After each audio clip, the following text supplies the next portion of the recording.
What's up, guys? It is your English tutor, Tara, and today we're going to be analyzing a cartoon which is from the June exam that was 2019. So, 2019 was actually when I was doing my matric, so time flies. Time flies. So, let's get right into it. So, this is a Garfield cartoon.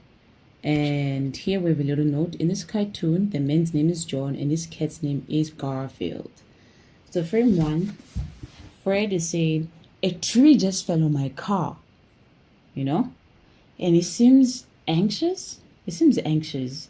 Like, sometimes, you go through a traumatic experience, you're not really mad or sad or angry. You're just anxious.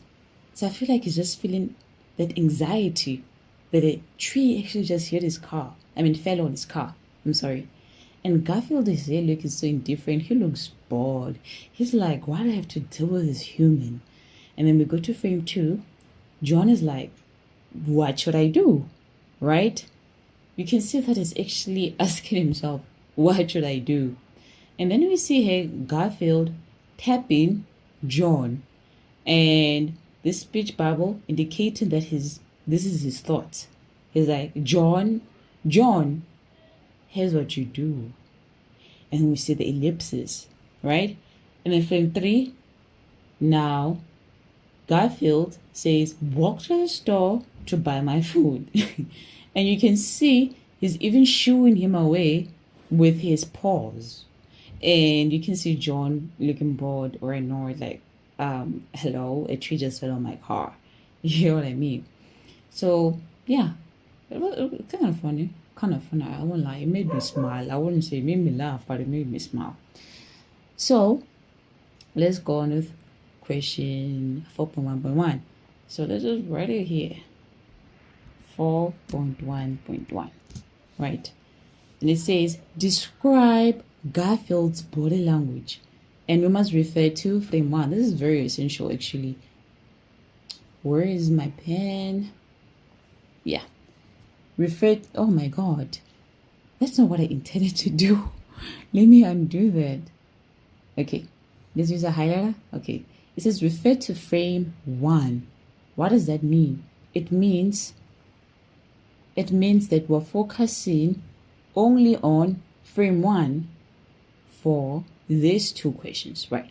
So in frame one, it says describe Garfield's body language. How does Garfield, like we said, Garfield looks unbothered. He's like, ugh, damn, Garfield. I'm just gonna use capital letters, but no. Let me just put off my caps. Garfield is standing still. You can say Garfield is just standing still. Or you can say he has an indifferent expression on his face. He looks so indifferent. When you're indifferent, you don't feel any emotions. You're just like, nah, okay, cool, whatever. You get what I mean? So 4.1.2, why would the reader not necessarily believe John? I mean, if you look at him, he does look anxious, but like, if a tree fell on your car, would you be like, a tree just fell on my car? Or would you be straight up bawling, crying, asking God, why is this happening to me? Sad, worried if you're going to be able to buy a new car because you're broke and you live with your cat. So, why would the reader not believe that John's car actually had a tree fall on it? That's because his body language suggests excitement rather than anger or sadness. Or another thing you can say is that his arms are stretched, right? Are stretched. Oh, stretched. No. Are stretched, and he is smiling, right? Smiling. So smiling, which I feel like these are not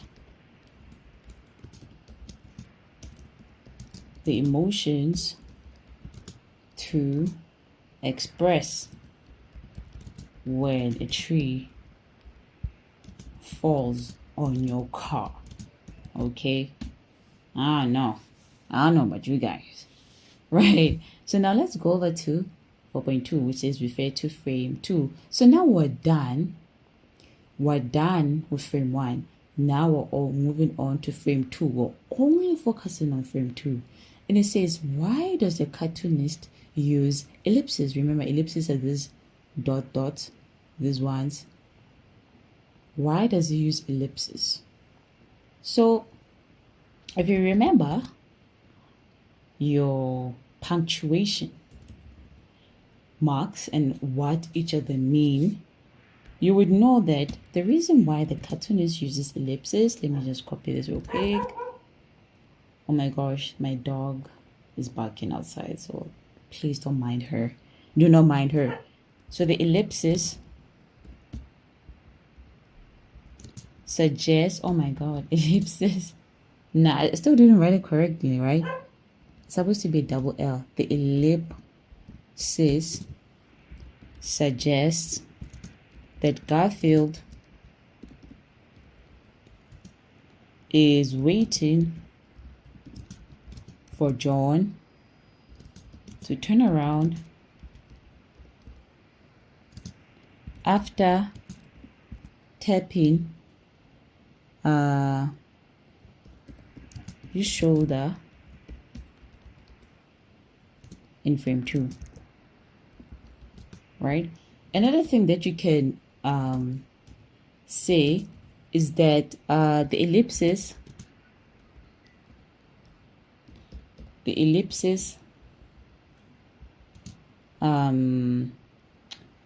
suggests that Garfield's thoughts are incomplete and will continue on the next frame. Yes. So either one of these two would be correct, right? So this is why the cartoonist uses ellipses. So 4.3, why am I getting 5 from? 4.3, now we're focusing on 4.3, remember?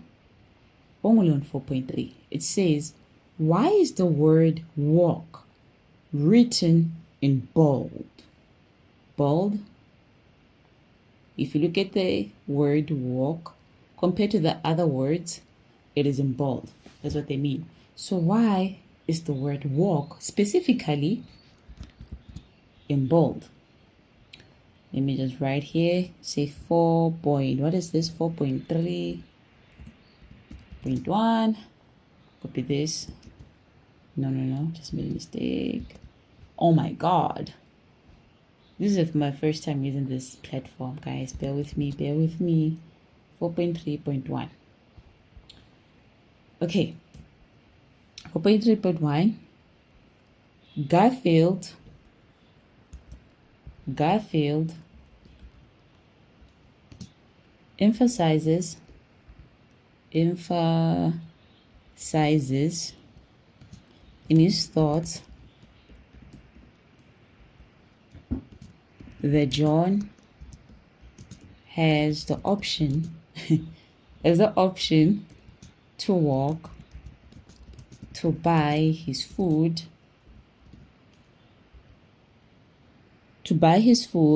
since driving is not possible. I don't know. Garfield is kind of messed up. Like, why does he not care about his owner? Damn.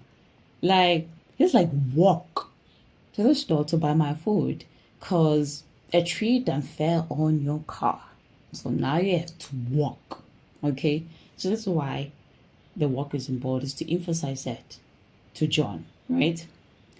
And then let's go over to 4.3.2. Let's copy this. 4.3.2. Let's copy this again. Right. It says, choose the correct answer to complete the following sentence. Right? Garfield's tone in this frame, in frame 3, remember, we're still focusing on frame 3, is A, friendly, B, gentle, C, sarcastic, D, angry. It is sarcastic, right? He's being sarcastic. He's being sarcastic. Typical Garfield. And then you go over to 4.3.3.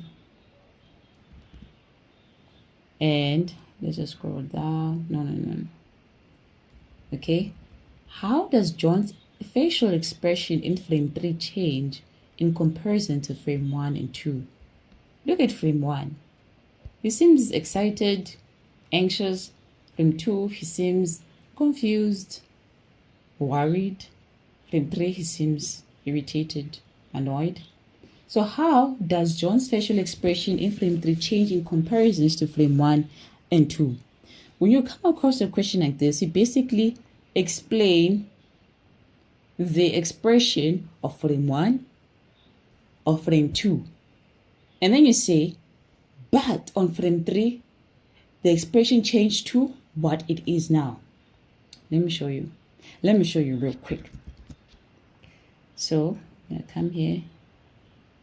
And you're going to say, in frames, oh my God, in frames 1 and 2, John's eyes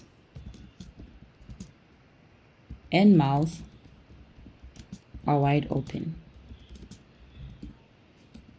Right? In frame 3, in frame 3, his eyes are cast to the side. Let me just go up a little bit so that we can actually see this. That's all right. So in frame 3, his eyes are cast to the side. Or you can say he is looking sideways. And his lips are pursed, which is a fancy way of saying that, your mouth is closed. Or you can just say, or the mouth is closed, indicating disappointment with Garfield's reaction or response. Right.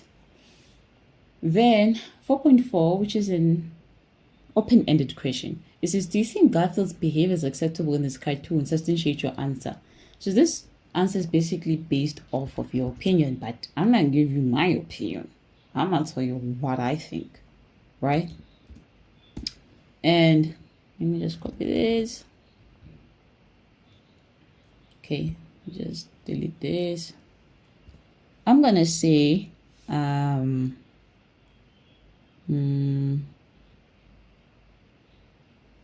don't know. I think I'm going to say yes. I think it's justified.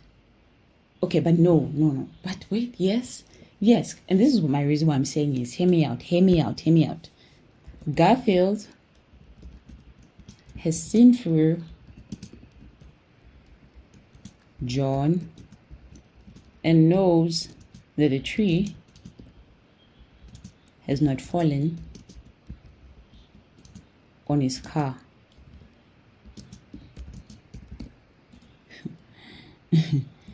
John is just trying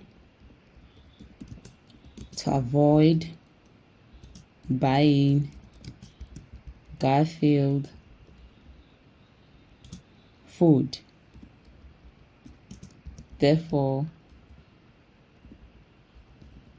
his behavior. No.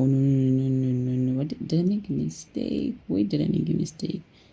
Behavior is acceptable. I don't know, that's what I think. But yeah, this was the paper one, analyzing a cartoon from 2019 June exam. Yeah. See you on the next one.